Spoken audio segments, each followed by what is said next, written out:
Welcome back, everybody. This Week in America online, thisweekinamerica.us. Our guest on today's This Week in America is Chuks Ndukwe. He's an author of two highly acclaimed memoirs, Resonant Desire, Excited Innocent Mind, and Divine Rapid Response, Turning Dismay to Hope and Failure to Success.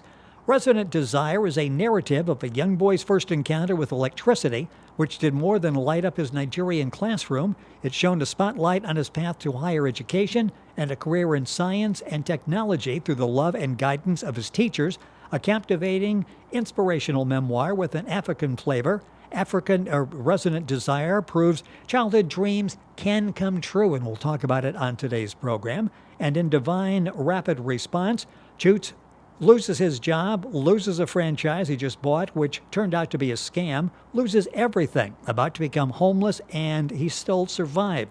Now he welcomes readers into the darkest hours of his life, astonishing them with the focus on faith during moments of pain. Written with authority, lightheartedness, the memoir is a reminder of how faith can lead us out of the darkest corners. Chuks is a young immigrant from Nigeria when he is thrust into the rapidly evolving world of American 1980s and 90s technology. He holds degrees in computer and electrical engineering from Northwestern University, rising quickly to top-level technology jobs with U.S. Robotics and Lucent Technologies. Everything, though, changed in the market crash of 2001. Hitting rock bottom, his faith helped him find his way back. Resonant Desire and Divine Rapid Response are his stories. Chuks Ndukwe, our guest on today's This Week in America. Sir, welcome to the program. What a fascinating life that you've led, and I'm looking forward to having you share it with us on the program. Thank you for being with us today. Thank you, Eric. I'm delighted to be with you.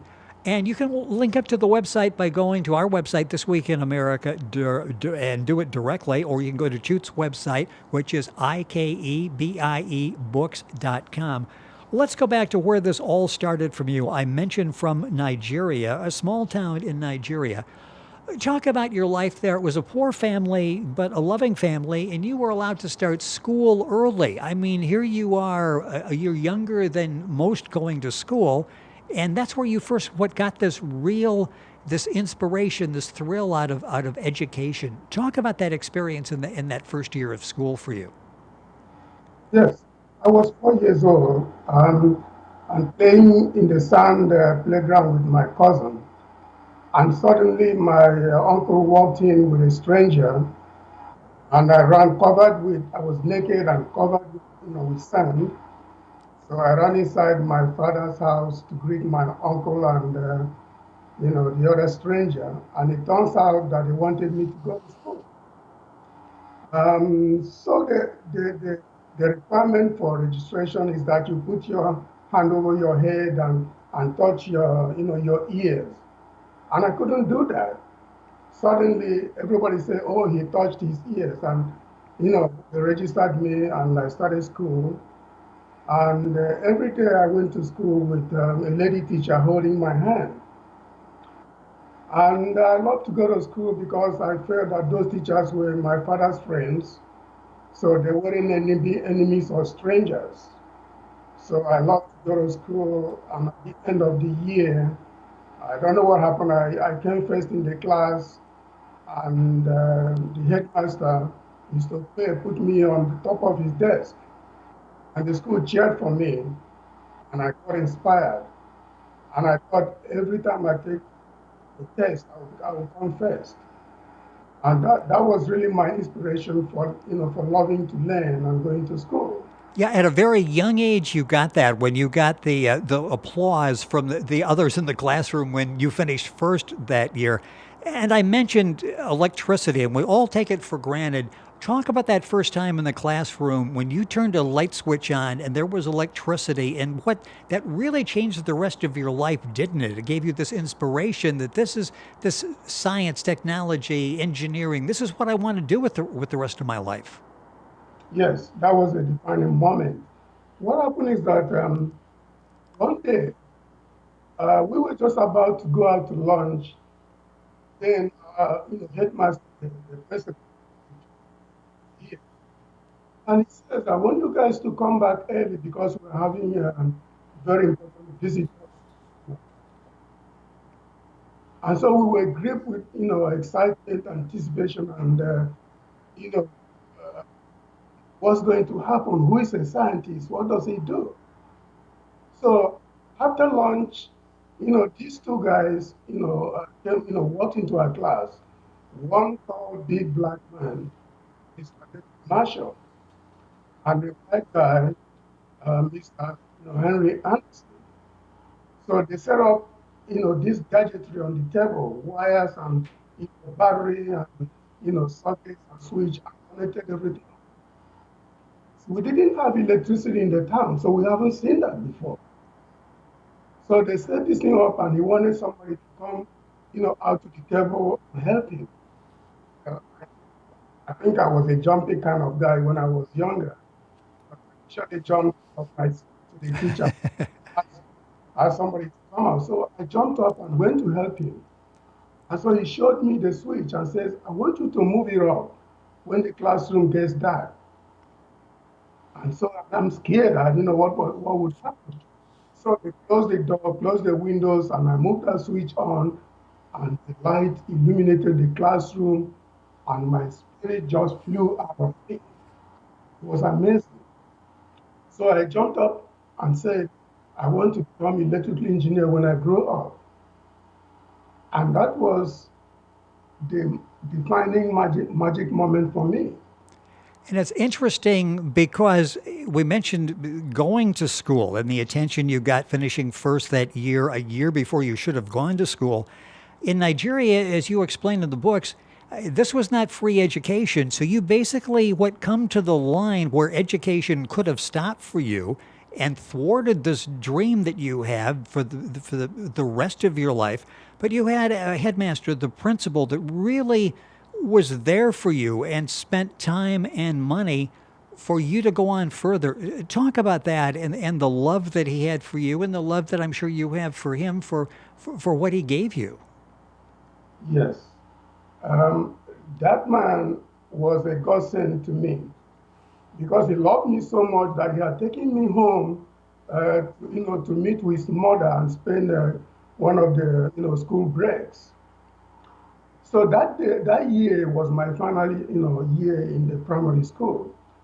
And education was not free, so most parents, could not afford to educate their children past primary six. So at the end of the year, I had graduated and left home and went to live with my brother. Then he sent, for me to come back. So when I came back, he told me he had enrolled me in an entrance examination to a vocational school, which was really a premium school. There was only three of them in the whole country. And it takes very bright, kids to go to that school because the British government had specifically set up that school to educate Nigerians so they could, become engineers and technicians after the independence, after Nigeria gained independence from the United Kingdom. So he paid for me to go to that school in two occasions to take the entrance examination, which I passed. And that was how my career began. So I went to that school and did pretty good because I gained two scholarships at the, during my, at the end of my, in my attendance there, and went on to a technical college to study electrical engineering. So when I look back at it, it's like God has sent me on the path, to success through Mr. Mokocha. That's the name of the principal. So without him, I don't know what I could have been. So that's how the whole thing began. Yeah, and it's all the account of that you'll find in actually two books written by our guest on the program, Chuks Ndukwe, and I'll spell that for you. That's Chuks, and the last name is Ndukwe. You can go to our website, thisweekinamerica.us, and get information and link on directly to his website, which is ikebiebooks.com. We'll do this again at the end of the program so you can get information. An excellent website, by the way. The two books are Resonant Desire, Excited Innocent Mind, and Divine Rapid Response, Turning Dismay to Hope and Failure to Success. You have the scholarships, as you mentioned. You come out, you go to work for a company that offered you the scholarship, and you still go through issues at the time. Let's talk about, there's a military coup that happens during this general period, and jealous coworkers, which presented problems as well. Talk about those two, because once again, you've got obstacles in your way. This time, you've got the military coup, the war you're dealing with, and you've got coworkers that aren't real happy to be coworkers with you. Yes. When I graduated from the technical college, I had, the foreman who had been like a fatherhead for me. He loved me and he used to teach me everything about, electrical system, electrical motors and plants, and taught me how to, repair those things. But when I graduated and I was hired as a supervisor, he just went crazy. He didn't think I was old enough to be, his boss. So he made my life so miserable that I had to leave, that job. I actually ran away because I didn't really want the company to know where I was. So I got another job at the Nigerian refineries and as electrical supervisor as well. And concurrently, the war started, and suddenly I'm thrust into, this big, civil war. And the head of state repatriated all, white people, and I was asked to take charge of the electrical system at the refineries.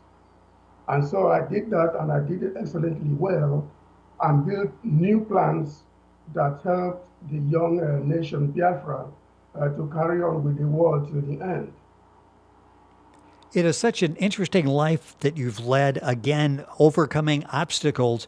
You're working with a friend, and his brother-in-law gets the Boston Globe newspaper, and you're looking at that, and you see what's some advertising in there, looking for help over here, and that really changed your life as well because it brought you to the United States. Talk about that experience and what you saw, what interested you in the Boston Globe article that you'd read, and then coming to the U.S. Yes, after the war, the Eastern Regional Government, in appreciation for, my performance during the war, appointed me vice principal of a technical school. And when I was in that school, I met somebody else, Gabriel Madoka, and his brother-in-law was a professor at MIT in Cambridge, Massachusetts. And he was sending him, Boston Globe periodically. So I went to his house one day and we were just chatting, and I was flipping through the pages of Boston Globe and I saw this advertisement. And that advertisement talked about computer, a machine that would change the world. And I got excited. And I wasn't surprised because I'm always excited about unfamiliar things. So I read that article and said, wow, I think that's what I want to do. I was almost forgetting that I wanted to be electrical engineer. And so both of us applied for admission. He applied for mechanical engineering at Northeastern University, and I applied for computer sciences at Honeywell Institute of Computer Science in Burlington, Massachusetts. So we got admission to those schools, and that's how I made it, to the United States. Came to the U.S. in December 10th of 1972. You get here, you get the degrees, you went back to Nigeria, came back as a highly skilled immigrant, different visa status that you had. And I mentioned in the beginning the success you had with top technology companies. You mentioned before this was technology that was going to change the world. You were part of that, part of the redesign of the old A&T telephone interface. Talk about that, and then we'll talk about what happened in 2001 that, again, was life-altering for you.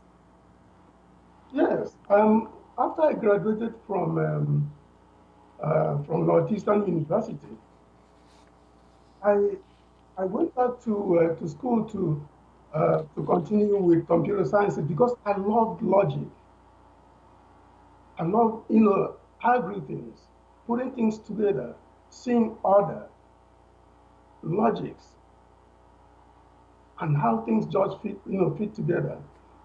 So I was doing part time with this company called Codex Inc. in Stoughton, Massachusetts, and they were trying to sell their product in UK, and they were not getting approval for those. Before the advent of internet, we used to use modems to interconnect computers, Yes. and so that's what they were designing. So one day we were at lunch, and news came that the product failed test in UK. And so the manager summoned all the young, graduates, engineers from MIT, Lowell University, Northeastern, UMass into a conference room and said, I want you guys to come up with a solution, for this problem. But then I was not doing hardware, I was doing software, writing code for German ring signal recognition. So I really didn't think uh, that it was my responsibility. So I just sat back and watched those engineers, argue and write equations on the chalkboard. And when they couldn't reach consensus, I just went back to my office and borrowed the specifications for that product. And so I just attached two parts, one little resistor and a capacitor, calculating the rise time to that product. And my manager called UK and said, I want you guys to do this. Attach these two parts on this point and let's see what happens. But I had tested it in the lab and it worked. So they did that in UK and that product passed the test. And then it became part of my responsibility to redesign the product. So he asked me to change the old AT&T in, so we could fit everything in a very small package.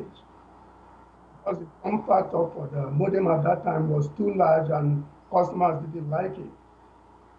So it was when I was redesigning the old AT&T telephone interface that I discovered something about engineering and technology, specifications, regulations that every country has, that you have, it's a hurdle you have to jump in order to sell your product in all those countries. So I did the design, came up, with two alternatives, and the company approved both of them. So when I finished, they put that in a new product, and they got approval both in UK and Germany using my hardware and my software. So another company heard about it and enticed me and got me over to that company and filed an immigrant visa for me application for me. And then I had to go back to Nigeria and had the embassy process my application and offer me immigrant visa based on my technical performance in Yes. the. A few minutes left in the program, going by way too quickly. Chuks Ndukwe, our guest in the program, talking about his two books, and I'll give you information on those here in just a few minutes. But I mentioned the crash of 2001 came about and really changed your life dramatically. You had a franchise opportunity you thought that was going to take care of you. Just talk briefly about that. That turned out to be a scam, and you literally were broken. You were just about homeless when the faith kicked in again. Talk about that process. Yes, the economy had crashed in 2001. I was a manager at Lucent Technologies in New Jersey designing internet gateways at the time. The crash was so severe that Lucent laid off over 40,000 employees. I panicked, bought a franchise for $125,000, and it turned out to be a scam. I looked for a job 4 years and I could not find any. I attempted selling cubby vacuum cleaners to make ends meet, and I really sucked at it. I couldn't. So I began to freelance on messenger services with my car. In 2006, one generous person gave me a van, Ford Econoline 250, after hearing my story. So I began to make money but lost, but I was spending every bit, repairing the van. By 2007, I had lost everything I owned, and my van had been in the shop for 4 weeks for broken rear axle, and I had no hope of getting it out. So one day, I had gone out to look for a day job. On my way back, I stopped by a mobile gas station to buy a pack of peanuts, and I did not have money to pay for it. I went home and searched my apartment looking for money I might have misplaced, and I did not find a dime. So I hit my bed and hurt my wrist. I kicked the frame and ripped off my toenail. Then I pounced on the pillow and pounded it repeatedly until feathers flew all over the bedroom. Oh my God. Amidst that pounding heartbeat, burning headache and hunger, and descending into the abyss of dismay and hopelessness, I confronted God because I believed that I have a relationship with Him. I even named myself Chuks, the short form of Chukwudi, at the age of 13 to proclaim my belief. I got up and looked at the ceiling as if I was looking at God, and I said, the Bible says, ask and you shall receive, seek and you shall find. I said, I'm asking for job. I am asking for money to make it through another day. I'm asking for affirmation that you are not punishing me for divorcing my wife, because my marriage was one of those admirable love affairs nobody expected to end in divorce. But the thing is that my wife had a baby outside our marriage by another man. And I asked her for 5 years to talk about it, and she refused. So I divorced her, gave her the deeds for the 2 houses we own and my bank account, and walked away without cursing or yelling. So I made a pledge. I said to God, if you give me a job, I will not miss a single day, rain or shine. I will stay in seclusion till I retire in 2015, unless you provide me with a means of coming out earlier. But if you send me my girlfriend, a Jamaican girl I had met in 1976, a married woman, a lawyer, a mother of 3 grown-up men who have already graduated from college, I said, I would give up that job to honor this magic moment. So I was uttering these words and I fell asleep. It was like a documentary of myself from that 4-year-old when I was registered for school to that moment, running around naked, running after my uncles, grabbing their hand when they came to visit my dad, and following my teachers home to spend school breaks with their families. Places have been my accomplishments and failures and my shortcomings. I woke up at 5:45 in the morning and remembered the company I had passed every day and never bothered to ask if they had a job opening. I wanted to go there and submit my resume.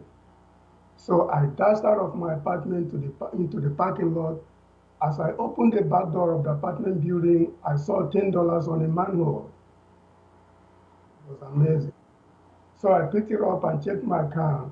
It was not drivable because all the tires are flattened out, hugging the ground. So I called my nephew and made arrangements for him to take me to that company to drop off my resume. We got there a week later, and I got the job instantly. 4 years later, that my girlfriend, I asked God to send me. The sister called me and told me she was looking for my number. So I gave her my number and my address. We talked on the phone a few days later, and then she came for a visit and spent 1 week with me. Then I gave up my job to fulfill my pledge. A year later, my nephew got married, and I came out of seclusion and began my journey back to normal life. That dream, Eric, is the inspiration for Resonant Desire and Divine Rapid Response, because they too are simply the telling of that dream. Well, it's a story, both are stories of determination, commitment, a little help from those who care, faith, and why that is so important. The two books, once again, are Resonant Desire, Excited Innocent Mind, and Divine Rapid Response, Turning Dismay to Hope and Failure to Success.